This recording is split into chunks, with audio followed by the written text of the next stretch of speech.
Hello and welcome back, everybody. This is Mystic Games. Today I'm going to be talking about Northgard a little bit more.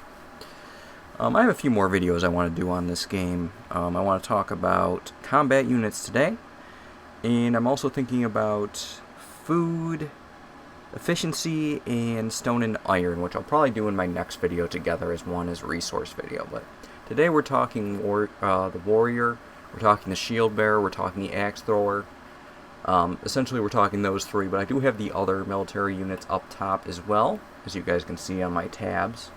We're going to be using the wiki. I'm not 100% sure if this is accurate anymore, as whoever made the initial wikis really just kind of stopped after about 4 DLCs ago. So, but the truth remains the same for the warrior, the shield bearer, and the axe thrower. So in this game, they were kind of made to be a triangle. The warrior counters the shield bearer counters the axe thrower, and the axe thrower counters the warrior. So as you can see, if you read the text up here, warriors are the most common unit. They are trained at the military camp, and they have a 10% attack bonus against shield bearers, aka they are meant to counter shield bearers.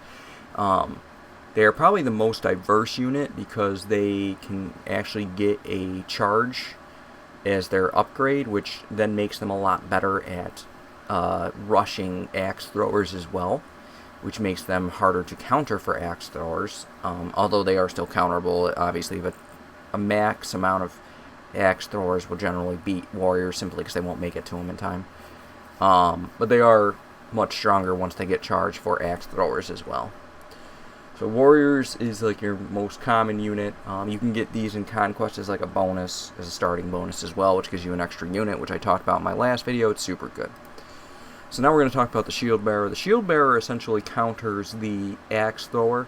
It has reduction in range damage. It's good for invading territories as well, because it gets the reduction against defense towers and watchtowers as well. They have shield wall, which increases their defense by 30% for 5 seconds when receiving the first attack. That's their upgrade. That's super strong as well, because what it does is it helps negate the warrior from killing them as quick as well. So a lot of the upgrades kind of help them but negate a lot of the effectiveness of the unit that's made to counter them. I think other than axe thrower, because they really don't do that. Axe thrower is the only one that really doesn't do that. They're the ranged unit. This is my favorite unit to use for like every clan in general. But axe throwers gain double attack, and they attack faster with their second attack. So essentially their upgrade just makes them throw their axes way faster than they are. And as you can see, like, they actually wrote tips and tricks for this unit, because there are ways to kind of abuse them. You can use it to harass units and kite, essentially. So you can only do it against the non-ranged ones. They put it there. So pretty much anything that's non-ranged, what you can do on a tile is, if you're next to that tile and you want to take it and you have an axe thrower, you can actually walk across the line of the tile, attack, attack, attack, run away, go to as far as you can to the opposite end of the tile that you control or that's neutral, and then go back onto the tile again, and you'll get probably 1 or 2 attacks, and you can then run away before they hit you. And you can keep doing that. They did update this though, and it's a lot harder. So you probably can only do 1 attack now. It's not always worth the time to do it, but you can do it. There are instances where you might want to. So that's a little tip there for the axe thrower. I've done that a lot. They actually made the engage for the neutral enemies a lot faster due to the fact that you could do that with axe throwers. That was actually part of the reason they did that. Skirmishers are the specialty of the snake. They gain dodge naturally, and they get additional attack and poison with their upgrade. Skirmishers are a solid unit for the snake in particular, especially if you're playing the Conquest. Snake is extremely strong with their skirmishers, and I highly recommend you use the skirmisher over other units if you're playing snake. Now, if you're playing snake against another person, it's more balanced. It's not always going to be better for you to use snake. I'm just mentioning that in Conquest in particular, they give you so many buffs to the skirmisher that really you can just make skirmishers most of the time. You'll be alright. You might want to mix a little bit of axe throwers in just for range, but they are a very powerful unit in Conquest, which is my favorite game mode. Next we'll talk Dragonkin. This is the Dragon, the Dragon Clan special unit. This is the only unit you can make with the Dragon Clan. You can get their relic and make essentially Dragon Giantkin people. You can also upgrade these guys once you get to 500 fame to Draconic Nightmares, which we'll talk about next real quick. They have more health. They gain resistance. They do an AoE attack randomly, which is really strong, the Whirlwind. It does 60% of the damage, and it says it has a 1 in 4 chance of activating, and it has a shared cooldown. The Dragonkin are very solid. Even when you're upgrading to Draconic Nightmares to make them a little bit more strong, I normally will keep a couple Dragonkin just for the Whirlwind attack, because it is nice to have. We'll talk about the Draconic Nightmares next. They're almost better in every way, it says here. Better health, defense, and pretty much the same attack power. So they're just stronger. They also do gain a ability themselves. It's not a Whirlwind, but I believe it's like a... Oh my god, I can't remember if it's a... I want to say it's a debuff for the enemy. So they essentially scream, and it reduces the damage of all enemy units around them. So it's very good for weakening the enemy, and then the other ones are slightly more efficient at killing the enemy. And then next we have the Tracker. It's for the Lynx clan. They essentially replaced the Axe Thrower for this clan. They're a little bit tougher in attack power, but they lack defense comparatively. They're not meant to be... If you once melee get on them, they just start to die.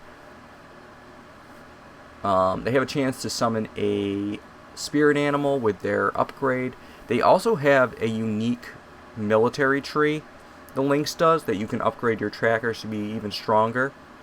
So they are a little bit weird in the sense of normal military units. If you're going Lynx, though, you should really be making trackers. They're very strong, and once you start upgrading, they just get better. And then finally, we have the Rat Clan, which has the Shaman. They essentially act as the healers. I'm not a big fan of the Rat Clan. They can do some crazy stuff, though, because the Shaman is also not only the healers, but they are also the combat units. And they are pretty... I don't want to say they're beefy, but they're beefier than most units. Their attack isn't as great, but pretty much as long as they win the fight, they're going to just start healing. And it's really hard to kill them once the enemy has a few of them, especially mixed with axe throwers. And they just, if they beat your army and then they just sit there and they start healing, you're just going to be in a downhill battle at that point. The final thing we're going to talk about is all units have a cost, which is right here. I'm just highlighting it for you guys. So as you train more, the cost goes up by a certain amount, and that's good to know. So every unit will become more and more expensive to make. So generally diversifying your army is a little bit more helpful than just making one of everything, as your warband increases, obviously. As I said, I tend to like to go axe throwers, but normally I will mix shield bearers in and maybe even some warriors once I get too many axe throwers. But I like to get usually around 6 to 8 axe throwers and then at least 4 shield bearers. Most of the time that will handle most things. Obviously PvP is random. It's a different story about how many people are going to pump out military units for their warband. But you got to remember, when you start taking 10 units away from your economy, it greatly weakens your economy as well. And if you're able to hit their economy before they can hit you with those military units, it's going to hurt them bad. So that's something to keep in mind. And they also will most likely have to take some of those units, revert them back to civilians, which is a waste of the gold they use to turn them into military units. Anyways, I hope this video helps some of the newer players to the game. I really do enjoy Northgard. I have at least one more tutorial type video left that I really think could help people. And then I'm going to probably do a couple gameplays on some of the different factions. I'm not sure if I'm going to do every faction. Originally I was thinking that, but most of them play so much alike that once you play a couple times, you're going to pick up the game pretty quick.